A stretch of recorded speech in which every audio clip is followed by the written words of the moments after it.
Of course, we're talking about the royal baby and how it will be raised. The role of the royal nanny has changed throughout the years. The Queen had a nanny, her beloved Crawfie.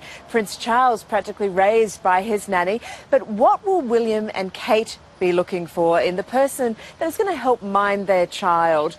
We spoke to some of England's top nanny agencies about what will be required from the royal nanny. Discretion is absolutely key. Pretty strict, pretty much palace-bound life. So they become a very important part of the family. A second mum to little Princess Elizabeth, a devoted mentor to a young Prince Charles. The royal nanny has long been considered the backbone of the royal family. You left their children for 6 months. So can you imagine having to trust somebody else, with your child for that length of time? But change is upon us. The thoroughly modern Duke and Duchess of Cambridge have decided they're after a different type of nanny to help with their new arrival. From what we've heard, they want a very hands-on role, and so it may be that they're a much more part-time position there, or they have a couple of nannies that are working part-time. Chris Lawrence is the principal of the Chiltern College, one of the most prestigious childcare schools in the country, and training ground for many a royal nanny. The role of nanny has changed. It's a lot less formal than it used to be in the old days. The key thing for us is training a modern nanny who's going to really be able to work effectively in a family.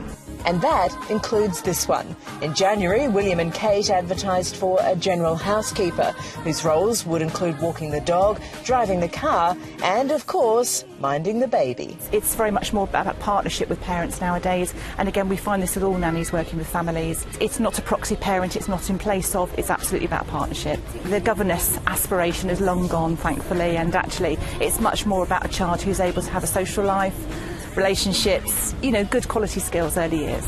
Former nanny Rosemary Allbone says that's a far cry from the way a young Queen Elizabeth was cared for 80 years ago. Initially they had a nanny called Clara Knight, and they referred to her as Alla, and she was a very special person. And then later on there was a governess who came along, a lady called Marion Crawford. Certainly in those days, the royal family would travel for months on end, and when Queen Elizabeth was about 9 months old, her parents went to Australia and New Zealand for 6 months. Can you imagine having to trust somebody else, with your child for that length of time? They were very fond of her, weren't they? She actually stayed with the royal family for about 16 years. She was still with Princess Elizabeth on the morning of her wedding.